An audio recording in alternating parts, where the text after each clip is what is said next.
Assalamualaikum warahmatullahi wabarakatuh semuanya. Apa kabar hari ini? Apakah semuanya baik-baik saja?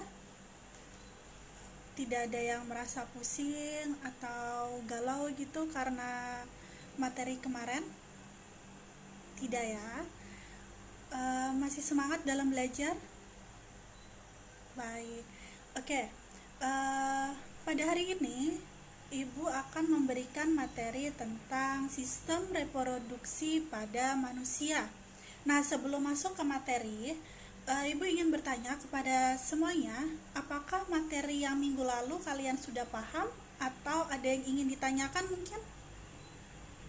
Baik, jika tidak ada, kita bisa melanjutkan ke materi tentang sistem reproduksi pada manusia. Nah, pada sistem reproduksi ini tuh kita akan mempelajari tentang struktur dan fungsi sel pada sistem reproduksi baik pada wanita maupun pada pria. Nah, pada materi sistem reproduksi pada manusia ini, apa sih yang akan kita pelajari? Nah, berikut adalah materi yang akan kita pelajari di materi ini, yaitu ada yang pertama, yaitu struktur dan fungsi sel pada sistem reproduksi. Nah, yang kedua, kita akan mempelajari tentang proses pembentukan sel kelamin atau yang kita sebut dengan gametogenesis. Nah, yang ketiga, itu kita akan mempelajari tentang ovulasi dan menstruasi. Apa itu ovulasi dan apa itu menstruasi? Nah, yang keempat, itu kita akan mempelajari tentang fungsi dan tujuan dari KB dan ASI. Nah, dan yang terakhir, yang kelima, kita akan mempelajari tentang penyakit apa saja yang biasanya itu menyerang pada sistem reproduksi pada manusia, baik pada pria maupun pada wanita. Ya, sebelum Ibu mulai nih kepada teman-teman semua, Ibu ingin bertanya kepada kalian, menurut kalian apa sih yang dimaksud dengan sistem reproduksi itu? Ada yang tahu? Boleh yang bagian paling tengah jelaskan apa itu sistem reproduksi? Ya, betul. Jadi, intinya sistem reproduksi adalah sistem kegiatan untuk berkembang biak untuk melahirkan suatu keturunan, ya. Yang bertujuannya itu untuk apa? Nah, tujuannya sendiri itu ya untuk menjaga atau mempertahankan eh, kelangsungan hidup manusia itu sendiri. Jadi itu adalah pengertian dan tujuan dari sistem reproduksi yang akan kita pelajari hari ini. Baik, selanjutnya kita akan masuk ke materi yang pertama, yaitu ada namanya struktur dan fungsi sel pada sistem reproduksi pada manusia. Baik, teman-teman semua, kita akan masuk ke organ apa saja yang terdapat pada sistem reproduksi pada pria terlebih dahulu, baru pada wanita. Nah, di sini Ibu ingin bertanya kepada semuanya, apa saja organ reproduksi pada pria? Ada yang tahu? Ya, betul. Jadi, sistem reproduksi pada pria atau organ reproduksi pada pria, yang pertama itu ada namanya penis. Nah, penis sendiri itu berfungsi sebagai tempat pengeluaran urin dan sekaligus sebagai tempat pengeluaran sperma. Nah, yang kedua ada namanya skortum. Nah, skortum ini tuh berperan untuk menjaga suhu testis agar dapat memproduksi sperma. Nah, yang ketiga ada testis. Nah, biasanya testis pada pria itu jumlahnya sepasang. Nah, fungsi dari testis itu untuk memproduksi sperma dan hormon testosteron. Nah, yang keempat ada namanya epididymis. Nah, epididymis ini tuh fungsinya untuk apa? Nah, epididymis ini tuh fungsinya untuk sebagai tempat penyimpanan sementara sperma. Jadi, sebelum sperma itu akan dikeluarkan atau diejakulasi, sperma tersebut akan disimpan di bagian yang namanya epididymis.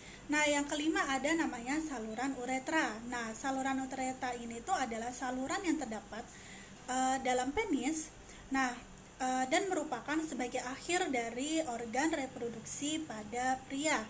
Nah, Yang keenam itu ada namanya vesicula seminalis. Nah, vesicula seminalis ini merupakan kelenjar yang menghasilkan zat yang bersifat basa. Nah, yang keenam itu ada namanya kelenjar prostat. Nah, kelenjar prostat ini tuh terletak di mana? Nah, biasanya kelenjar prostat ini tuh akan terletak di bawah kandung kemih yang fungsinya itu untuk menghasilkan cairan. Nah, tapi cairannya ini tuh bersifat asam. Nah, yang kedelapan ada namanya kelenjar Cooper. Nah, mungkin teman-teman belum pada tahu apa itu kelenjar Cooper. Nah, kelenjar Cooper itu merupakan lendir dan cairan. Nah, fungsinya adalah untuk melindungi sperma dengan cara menetralkan urin yang memiliki pH asam yang tersisa dalam uretra. Nah, cairan tersebut juga melapisin uretra untuk mengurangi kerusakan pada sperma selama ejakulasi. Baik, tadi kita sudah mengenal organ reproduksi pada pria. Nah, setelah selanjutnya kita akan mengetahui atau kita akan mempelajari tentang organ apa saja yang termasuk ke dalam sistem reproduksi pada wanita. Nah, teman-teman mungkin ada yang bisa menjelaskan organ apa saja yang terdapat pada wanita? Baik, di sini Bu akan menjelaskan organ apa saja yang termasuk ke dalam sistem reproduksi pada wanita. Yang pertama itu ada namanya vagina. Nah, teman-teman pasti sudah tahu kan vagina itu apa? Nah, jadi vagina adalah saluran yang menghubungkan lapisan luar dengan rahim sekaligus sebagai tempat untuk mengalirnya darah menstruasi dan sebagai saluran keluarnya bayi. Jadi bayi itu keluar dari vagina. Nah, yang keenam ada namanya serviks. Nah, serviks merupakan strukturnya itu berbentuk seperti rahim, bagian bawah yang menyempit dan membuka ke arah vagina. Nah, yang ketiga itu ada namanya saluran telur atau tuba falopi atau yang kita bisa sebut dengan ovinduk. Nah, ovinduk pada wanita itu jumlahnya ada sepasang. Nah, ada ovinduk sebelah kanan dan ada ovinduk sebelah kiri. Nah, fungsinya itu untuk apa ovinduk itu sendiri? Pasti teman-teman juga sudah tahu bahwa ovinduk itu tuh fungsinya itu membawa sel telur dari infundibulum ke rahim. Nah, pada saluran ini atau pada saluran telur atau tuba falopi ini akan terjadinya pembuahan atau fertilisasi. Yang keempat ada namanya induk telur. Nah, induk telur ini merupakan tempat berkumpulnya sel yang disebut dengan folikel. Nah, di dalam folikel sel telur atau ovum akan dikembangkan.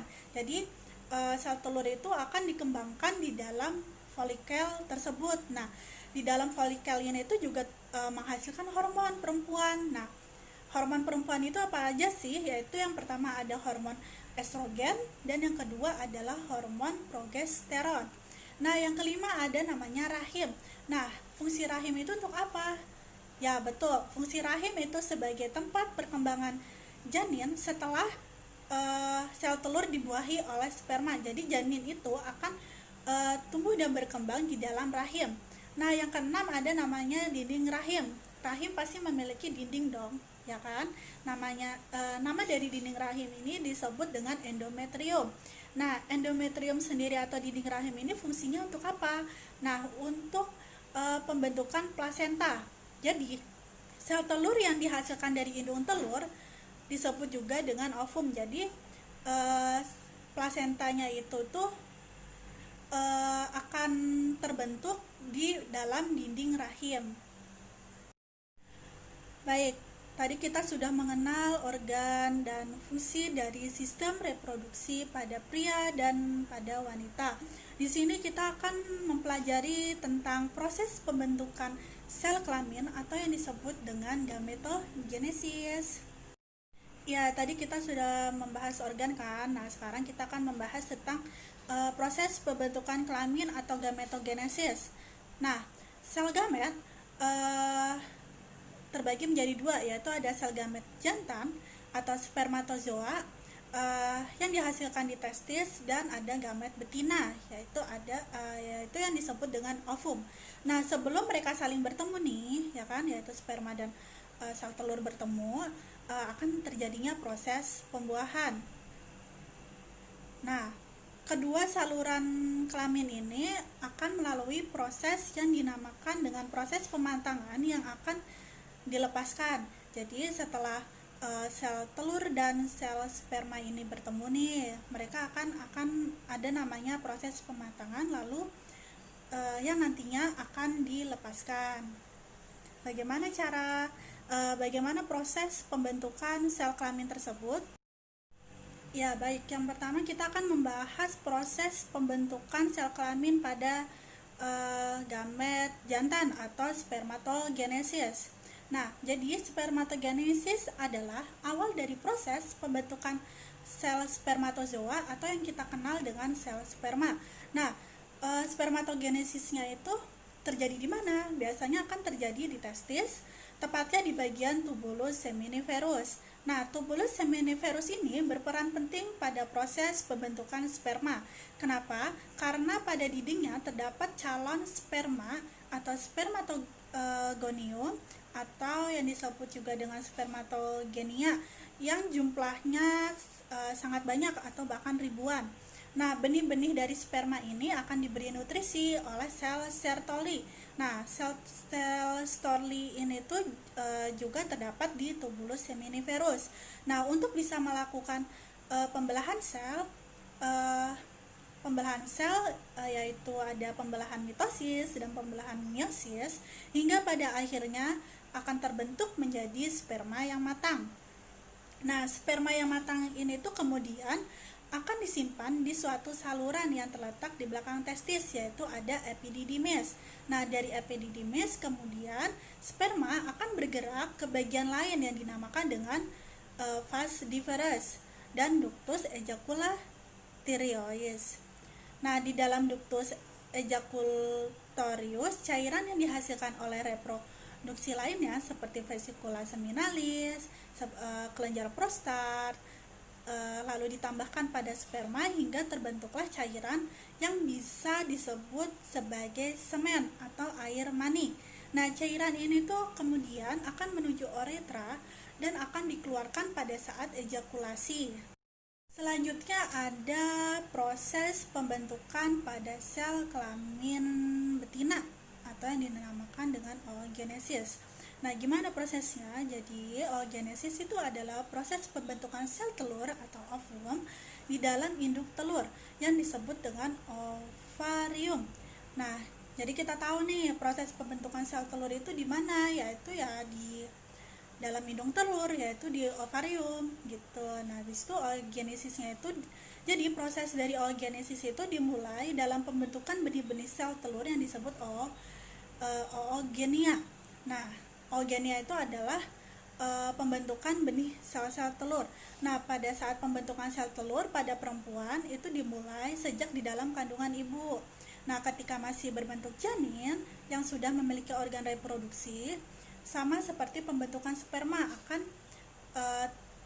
akan terjadi pembelahan. Jadi sel telur itu akan akan mengalami pembelahan, yaitu ada pembelahan mitosis dan akan ada pembelahan meiosis. Nah, di akhir bulan ketiga usia janin, semua oogenia telah selesai dibentuk dan siap memasuki tahap pembelahan. Nah, seluruh oogenia tersebut akan membelah hingga menjadi sel telur. Nah, pembelahan ini baru berhenti hingga bayi perempuan ini dilahirkan. Jadi proses ini tuh akan berhenti jika bayi perempuan itu sudah dilahirkan. Nah, selama proses tersebut berlangsung akan terbentuk 6-7 juta sel telur dan akan berkurang hingga 1 juta sel telur pada saat bayi dilahirkan. Nah, sel telur tersebut terus mengalami penurunan jumlah hingga mencapai 300 sel telur yang disimpan hingga masa pubertas tiba. Nah, usai masa pubertas, seorang wanita akan memasuki masa aktif reproduksi, di mana oogenesis kembali terjadi pada waktu 1 bulan sekali, yang biasanya kita kenal dengan siklus menstruasi. Nah, jumlah dan kualitas telur ini akan terus menurun seiring berjalannya usia seseorang wanita. Nah, selama siklus menstruasi ini berlangsung, indung telur akan menghasilkan 5-20 kantong kecil yang disebut dengan folikel. Nah, setiap folikel ini tuh mengandung sel telur yang belum matang. Jadi setiap folikel ini tuh akan mengandung sel telur yang belum matang. Namun, hanya sel telur yang paling sehatlah yang akhirnya akan matang. Nah, jika telur-telur yang sudah matang tersebut lalu akan dilepaskan oleh indung telur ke saluran telur bernama tuba falopi. Nah, selanjutnya, jika sel telur tersebut bertemu dengan sperma nih, akan terjadinya pembuahan atau fertilisasi. Setelah telur tersebut akan menetap di tuba falopi dan menempel di dinding rahim. Nah, jika tidak terjadi pembuahan, pembuahan itu artinya jika sel telur dan sel sperma bertemu kan tidak akan terjadinya pembuahan, maka sel telur akan dikeluarkan dari dalam tubuh sekitar 14 hari kemudian dalam bentuk menstruasi. Nah, itu sebabnya kenapa bagi para perempuan atau para wanita setiap bulan pasti akan mengalami menstruasi seperti itu. Baik, selanjutnya kita akan membahas tentang ovulasi dan menstruasi. Apa itu ovulasi, apa itu menstruasi, dan ada berapa fase sih dalam menstruasi tersebut. Baik, sebelumnya kita harus mengenal dulu apa pengertian dari menstruasi. Nah, yaitu menstruasi adalah pendarahan secara periodik atau setiap bulan dari uterus atau rahim yang disertai dengan pelepasan endometrium atau lapisan paling dalam rahim. Nah, menstruasi ini tuh terdapat 4 fase, teman-teman. Jadi yang pertama ada fase menstruasi, yang kedua ada fase folikuler, yang ketiga ada fase ovulasi, dan yang keempat ada fase luteal. Nah, di sini kita akan mengetahui apa itu ovulasi. Nah, ovulasi adalah peristiwa pelepasan ovum yang berupa oosit sekunder dari ovarium. Oke, baik. Kita lanjutkan ke 4 fase dalam menstruasi. Yang pertama kita akan membahas tentang fase menstruasi. Nah, fase menstruasi ini tuh akan terjadi pada hari pertama sampai hari kelima. Nah, gimana sih kok bisa adanya fase menstruasi?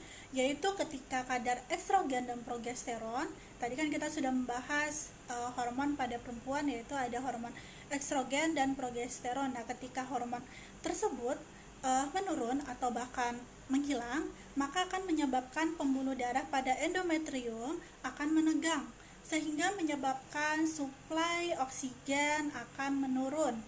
Nah, karena tidak terjadinya kehamilan atau tidak terjadinya pembuahan nih, maka endometrium mengalami degenerasi yang ditandai dengan menurunnya sel-sel pada dinding uterus. Nah, pecahnya pembuluh darah dalam endometrium ini menyebabkan darah dan sel-sel tersebut keluar melalui vagina yang kita kenal sebagai menstruasi. Nah, biasanya ini menstruasi akan berlangsung selama 5-7 hari. Bahkan ada yang lebih dari 7 hari, tergantung dari tergantung dari hormon pada perempuan itu sendiri dan tingkat kesetresan pada perempuan itu sendiri. Ya, tadi kita sudah membahas tentang fase menstruasi. Nah, yang kedua kita akan membahas tentang fase folikuler. Nah, jadi apa sih fase folikuler itu? Nah, jadi fase folikuler dimulai pada hari pertama haid. Nah, biasanya mereka akan bertumpang tindih dengan fase menstruasi yang akan berakhir ketika evolusi. Nah, gimana kok fase folikuler ini terjadi? Jadi pada awalnya hipotalamus akan mengirimkan sinyal ke kelenjar pituitari untuk melepaskan hormon perangsang folikel atau FSH. Hormon ini dapat perangsang indung telur untuk menghasilkan 5-20 kantong folikel atau kantong kecil yang dinamakan dengan folikel. Nah, setiap folikel ini tuh mengandung sel telur yang belum matang. Nah, namun hanya sel telur yang sehatlah yang dapat matang atau yang pada akhirnya akan matang. Nah, akan tetapi dalam kasus yang lebih jarang, seorang wanita dapat memproduksi atau dapat memiliki 2 sel telur yang matang. Nah, selanjutnya sisa dari folikel tersebut akan diserap kembali oleh tubuh. Nah, folikel yang matang dapat memicu lonjakan estrogen untuk untuk memberikan sinyal untuk menebalkan lapisan rahim, sehingga terciptalah lingkungan yang kaya nutrisi bagi embrio untuk tubuh. Nah, fase folikel ini tuh rata-rata berlangsung selama 16 hari, namun dapat berkisar antara 17 sampai 27 hari. Nah, selanjutnya ada namanya fase ovulasi. Apa itu fase ovulasi? Jadi, fase ovulasi adalah fase terjadi pelepasan eh, sel telur matang ya, sel telur matang dari permukaan ovarium. Nah, fase ini tuh biasanya terjadi pertengahan siklus, sekitar 2 minggu atau lebih sebelum menstruasi dimulai. Nah, selama fase folikel ini, folikel akan berkembang sehingga menyebabkan kadar hormon estrogen dalam uh, tubuh. Nah, setelah itu hipotalamus akan uh, setelah itu hipotalamus di otak mengenai peningkatan kadar ini dan akan melepaskan zat kimia yang disebut dengan hormon pelepasan gonadotropin atau GnRH. Nah, hormon ini mendorong kelenjar hipofisis untuk menghasilkan peningkatan kadar hormon lutein atau LH dan FSH. Nah, dalam 2 hari ini ovulasi dipicu oleh tingginya kadar LH. Lalu, telur akan disalurkan ke tuba falopi dan menuju rahim oleh gelombang proyeksi kecil seperti rambut. Jadi, telur ini tuh akan disalurkan ke tuba falopi dan menuju rahim. Nah, bergeraknya itu gimana? Yaitu ya dibantu oleh rambut-rambut yang ada di sekitar situ. Nah, pada masa hidup telur itu berkisaran sekitar 24 jam. Jadi jika sel telur itu tidak bertemu dengan sperma, maka tidak akan terjadi pembuahan. Tapi jika sudah bertemu dengan sperma, maka akan terjadinya pembuahan. Nah, pada fase ovulasi merupakan satu-satunya waktu dalam siklus menstruasi yang menyebabkan atau yang mengakibatkan jika memungkinkan akan terjadinya kehamilan. Nah, tadi kita sudah membahas ada fase menstruasi, ada fase ada fase folikuler, terus ada fase ovulasi, dan terakhir ada namanya fase luteal. Nah, apa itu fase luteal? Jadi, setelah folikel melepaskan sel telurnya, jadi setelah folikel ini melepaskan sel telurnya, zat ini berubah menjadi korpus luteum. Nah, korpus luteum dapat melepaskan hormon terutama progesteron dan beberapa estrogen. Nah, peningkatan hormon ini membuat lapisan rahim menebal dan siap ditanam sel telur yang telah dibuahi. Jadi setelah sel telur ini dibuahi, maka akan ditanami. Nah, jika Anda hamil, tubuh akan menghasilkan hormon human chorionic gonadotropin atau HCG. Nah, yang dapat membantu menjaga korpus luteum maupun lapisan rahim menjadi tebal. Sementara jika Anda tidak hamil, maka korpus luteum ini akan menyusut dan akan diserap. Hal ini menyebabkan terjadinya penurunan kadar estrogen dan progesteron yang memicu menstruasi. Seperti itu. Baik, kita sudah mempelajari tentang menstruasi dan ovulasi. Selanjutnya kita akan mempelajari tentang fungsi dan tujuan KB dan ASI. Sebelumnya kita harus mengetahui dulu apa sih itu ASI. Nah, pasti teman-teman sudah tahu ASI adalah air susu ibu ya. Nah, ASI adalah air susu ibu yang diproduksi oleh manusia untuk dikonsumsi oleh bayi dan merupakan sumber gizi utama bagi seorang bayi yang belum dapat mencerna makanan padat. Jadi kan kalau bayi itu belum sistem pencernaannya belum baik ya. Jadi harus jadi gimana agar si bayi itu memperoleh nutrisi ya dari ASI tersebut. Nah, biasanya air susu ibu diproduksi karena pengaruh hormon prolaktin dan oksitosin setelah kelahiran bayi. Jadi hormon prolaktin dan oksitosin ini akan diperoleh ketika si bayi ini sudah dilahirkan. Nah, air susu ibu pertama yang keluar disebut kolostrum atau jolong dan mengandung banyak imunoglobulin IgA yang baik untuk pertahanan bagi bayi dan melawan dari berbagai penyakit. Jadi oleh sebab itu pentingnya untuk memberikan ASI kepada bayi yang baru lahir. Nah, yang kedua kita akan mempelajari tentang KB. Apa itu KB? Jadi KB atau keluarga berencana itu adalah gerakan untuk membentuk keluarga yang sehat dan sejahtera dengan membatasi kelahiran, membatasi angka kelahiran. Jadi agar angka kelahiran itu tidak menaik, maka pemerintah itu menyarankan untuk melakukan KB atau keluarga berencana. Nah, KB ini itu bermakna adalah perencanaan jumlah keluarga dengan pembatasan yang bisa dilakukan dengan penggunaan alat-alat kontrasepsi atau penanggulangan kelahiran seperti kondom, spiral, IUD, dan lain sebagainya. Nah, apa sih manfaat dari KB itu sendiri? Nah, manfaat KB dari pasutri atau pasangan suami istri yang pertama itu menurunkan risiko kehamilan. Nah, yang kedua menurunkan risiko kanker pada wanita. Yang ketiga tidak mengganggu tumbuh kembang anak. Jadi tidak mengganggu tumbuh kembang anak itu seperti apa? Jadi misalkan kita sudah misalkan seorang pasangan suami istri itu baru saja si istri melahirkan bayi dan 6 bulan kemudian istrinya hamil, pastikan si bayinya itu masih kecil, jadi takutnya si bayinya itu tidak takutnya mengganggu tumbuh kembang anaknya yang sebelumnya. Nah, yang keempat ada namanya risiko radang panggul menurun. Jadi takutnya untuk mengurangi risiko radang panggul. Nah, yang kelima ada namanya kesehatan mental, menjaga kesehatan mental. Baik, kita tadi sudah mempelajari tentang ASI dan KB. Selanjutnya kita akan mempelajari tentang penyakit apa saja sih yang berhubungan dengan sistem reproduksi.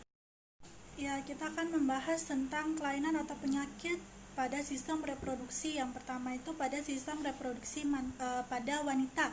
Yang pertama itu ada namanya endometriosis. Nah, apa sih itu endometriosis? Nah, jadi endometriosis itu adalah suatu penyakit yang terjadi ketika jaringan yang membentuk lapisan dalam dinding rahim ini akan tumbuh di tempat lain di dalam tubuh. Nah, yang kedua ada namanya radang panggul. Nah, penyakit kedua ini itu pada sistem reproduksi manusia adalah radang panggul. Nah, penyakit ini itu disebabkan oleh bakteri penyebab infeksi yang merambat masuk ke dalam panggul melalui vagina dan rahim. Nah, habis itu ada namanya PCOS. Nah, PCOS atau sindrom ovarium polistik adalah kondisi yang mempengaruhi kadar hormon wanita. Nah, akibatnya si penderita ini itu akan mengalami menstruasi yang tidak teratur. Nah, atau bahkan tidak menstruasi sama sekali atau sulit dalam hamil. Nah, habis itu ada namanya miom. Apa itu miom? Miom atau fibroid rahim atau yang disebut dengan tumor jinak yang tumbuh di dalam rahim. Nah, penyakit pada sistem reproduksi wanita ini sering menyerang wanita di usia produktif. Nah, habis itu ada namanya kanker pada organ reproduksi wanita.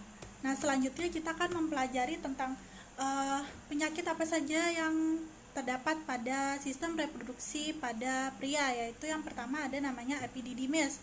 Apa itu epididymis sendiri? Jadi epididymis itu adalah penyakit yang terjadi akibat adanya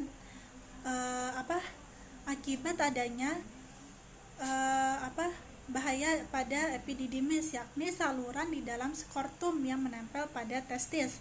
Nah, saluran ini tuh kan berperan untuk mengangkut serta menyimpan sperma yang diproduksi oleh epididymis. Nah, sehingga dapat menyebabkan buah jangkar ini akan membengkak dan air mani mengandung darah serta nyeri pada buang air kecil atau pada saat ejakulasi. Yang kedua ada namanya orchitis. Nah, apa itu orchitis? Orchitis adalah peradangan pada testis yang biasanya disebabkan oleh infeksi bakteri ataupun virus. Nah, orchitis ini tuh bisa menyerang salah satu testis maupun keduanya sekaligus. Jadi bisa menyerang testis ataupun ataupun menyerang pada penis. Nah, selanjutnya ada namanya gangguan prostat. Nah, apa itu? Jadi prostat adalah kelenjar pada sistem reproduksi yang membungkus saluran kemih atau uretra. Nah, kelenjar ini tuh memproduksi air mani yang berfungsi untuk menyuburkan dan melindungi sperma. Gangguan pada prostat ini tuh akan menyebabkan atau akan berupa peradangan, pembesaran prostat atau BPH atau kanker prostat. Nah, jadi itu adalah penyakit atau kelainan pada sistem reproduksi manusia, yaitu pada wanita maupun pada pria. Apakah ada yang ingin ditanyakan mengenai materi hari ini? Baik, tidak ada ya. Berarti kalian sudah paham semua apa yang Ibu jelaskan. Baik, jika tidak ada pertanyaan dari murid-murid semua, hari ini Ibu akan mengasih atau membagikan kuis yang harus kalian kerjakan selama 20 menit. Kuis ini bertujuan untuk mengetahui apakah kalian paham dengan materi yang Ibu ajarkan atau belum mengerti. Baik, ini adalah soal kuisnya. Kalian harus kerjakan selama 20 menit. Baik, semuanya sudah mengumpulkan soal kuis, begitu juga dengan jawabannya. Pada hari ini kita tutup materinya. Kita akan bertemu pada minggu depan. Semoga materi yang Ibu ajarkan dapat dipahami dan dapat memberikan manfaat bagi kita semua. Pentingnya untuk menjaga sistem reproduksi dan juga untuk mengetahui tentang sistem reproduksi pada manusia itu sendiri. Nah, terima kasih atas waktunya. Semangat dalam belajar. Ibu akhiri. Wabillahi taufiq walhidayah. Wassalamualaikum warahmatullahi wabarakatuh.